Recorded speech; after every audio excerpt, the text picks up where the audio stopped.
ये खाका तो, एक सेकंड सर, वो खाका तो तैयार होता दिख रहा है, लेकिन प्रोफेसर नवल किशोर 15 साल लालू राज, उसमें राबड़ी देवी भी मुख्यमंत्री थी, लालू राज में कह रहा हूं, 18 साल नीतीश राज, ये 33 साल बाद आपको ये याद आई। अगर पिछड़े वर्ग को उनकी जातिगत जनगणना होनी थी, कुछ लोग ही मलाई काट रहे थे, ये बात 33 साल में समझ में नहीं आई। देखिए संदीप जी, दो बात है कि 1990 की घटना साधारण घटना नहीं थी, क्योंकि 47 के बाद लगभग 33 साल के बाद मंडल कमीशन लागू हुआ। उसके पहले दो आयोग भी बने, पिछड़ा आयोग बने, उसके बाद भी 80 के बाद 10 साल लगा। तो ये बात जो है समझने और समझाने में समय लगता है।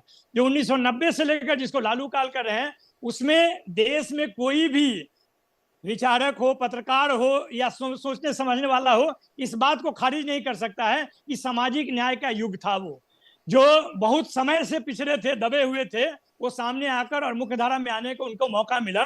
और इस बात से कोई नहीं कह सकता है, जिस बात की तरफ आपका इशारा है, 1996 से उसका संघर्ष चल रहा था। उसमें आपने खुद ही बताया कि 2010-11 में भाजपा के कद्दावर नेता भी उस मांग में और मुहिम में शामिल थे।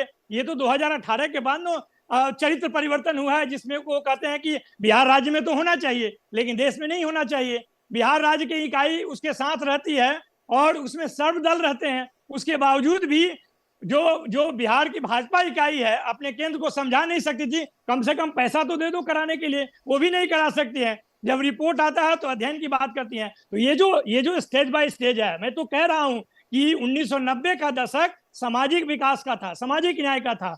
आर्थिक न्याय के लिए पिछड़ेपन का एड्रेस पता चाहिए और उसके लिए जातिगत जनगणना जरूरी था, और इसीलिए इसकी मांग चल रही थी। बिना जाने हुए, बिना वैज्ञानिक आंकड़े के, मतलब कोई भी सीधा मैं कहूं, अगड़ा पिछड़ा, अगड़ा बनाम पिछड़ा करने की आपकी रणनीति है, क्योंकि इसी में जो दूसरा आंकड़ा छिपा हुआ है, भूमिहार, राजपूत, ब्राह्मण और कायस्थ, वो 10.5% ही। नहीं, देखिए दो चीज है। पहले ये राजनीतिक रणनीति है ना, मेरी रीडिंग गलत तो नहीं? नहीं, ये देखिए, ये राजनीतिक रणनीति तब होती जब भाजपा, जो कि क्लेम करती है कि उसके पास 29 मंत्री हैं और लगभग 85 ओबीसी के जो है वो सांसद हैं, तो उमा भारती के कहने के बावजूद भी जो आरक्षण, महिला आरक्षण अभी पारित हुआ, उसमें ओबीसी महिलाओं की बात क्यों नहीं की? 50% संख्या है। संदीप जी, आपको भी मालूम है कि संवैधानिक आरक्षण के आधार दो ही है, हिस्टोरिकल इंजस्टिस, ऐतिहासिक रूप से अन्याय, जिसमें एससी एसटी आते हैं, और सामाजिक और शैक्षणिक रूप से पिछड़ेपन, जिसमें ओबीसी आते हैं। तभी वो सफल होगा जब इन दोनों कैटेगरी के लोगों को रखा जाएगा। भाजपा ने या मोदी सरकार ने उसमें एक बहुत बड़े हिस्से को वंचित क्यों रखा? और महिला आरक्षण तो हम कहते हैं 50% हो, और बिहार ने दिया भी है। निकाय में है, ग्राम पंचायत में 50% महिलाओं को दिया है। कोटा विद इन कोटा कोई नई बात नहीं है। रोहिणी आयोग का रिपोर्ट उनको जारी करना चाहिए, और उसके साथ साथ उनको यह भी बताना चाहिए कि ईडब्ल्यूएस का जब रिजर्वेशन दे रहे थे तो उनके पास कोई जानकारी नहीं थी, तो अभी भी जानकारी ले लें कि एक्चुअल में जो गरीबी का एड्रेस है वो कहाँ है।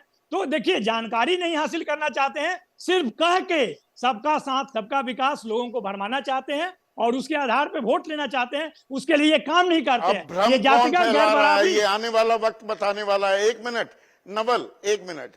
जैसे ही घड़ी का काटा दोपहर 2:30 पे आए, बबीता जी का दिल सास बहू साजिश के लिए मचल जाए। और ये है इनकी बहू, पूरे दिन ऑफिस की टेंशन हो जाए गॉन जब ये करें अपना फेवरेट शो फ्री टाइम पे ऑन। इनकी तरह आप भी देखें अपना फेवरेट शो अपने टाइम पर और डाउनलोड कीजिए एबीपी लाइव ऐप अपने स्मार्ट टीवी पर।